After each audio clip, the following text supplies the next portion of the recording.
Do you recognize this homeless man? Once a familiar face on the streets of Camden, New Jersey, where he lived in homelessness and searched for food, locals still knew him as Champ. The homeless man we're talking about was Rocky Lockridge, a legendary former world boxing champion, renowned for his incredible achievements in the ring. But the question is, how did he end up facing such a harsh twist of fate? What went so terribly wrong? Let's uncover his story. Rocky Lockridge, the former professional boxer who rose to fame in the 1980s, was once celebrated for his extraordinary talent in the ring. He became the WBA and IBF super featherweight champion, defeating legendary opponents and establishing himself as one of boxing's fiercest competitors. However, beneath the surface of his successful career, he struggled with personal demons that eventually led to a tragic downfall. Known for his lightning-fast reflexes and devastating punch, Rocky gained international recognition in 1984 when he knocked out the previously undefeated Roger Mayweather in just 98 seconds to claim the WBA super featherweight title.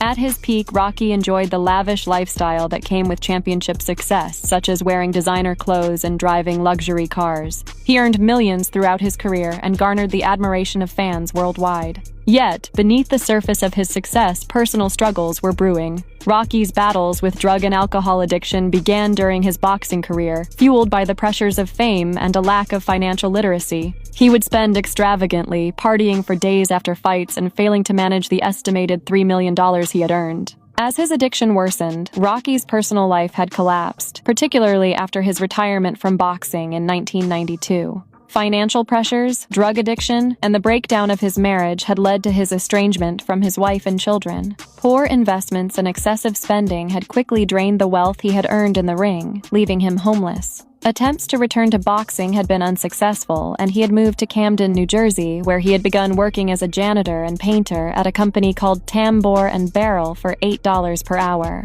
Despite efforts to start anew, his addiction persisted, and in 1994, he was arrested for robbery and released on parole. However, 3 years later, another robbery incident led to a 27-month prison sentence. Released in July 1999, Rocky found it difficult to secure stable employment, and his addiction resurfaced, forcing him to live on the streets of Camden. Rocky once said in an interview during this period, "I had it all and lost it all. The money, the fame, the respect, it all disappeared faster than I could have imagined." Although Rocky's descent into homelessness was heartbreaking, he unexpectedly found a different kind of fame in 2010 when a video of him went viral. The clip from the reality TV show Intervention showed Rocky getting emotional upon reuniting with his son, when his son said, "Somewhere deep down in my heart, I still love you."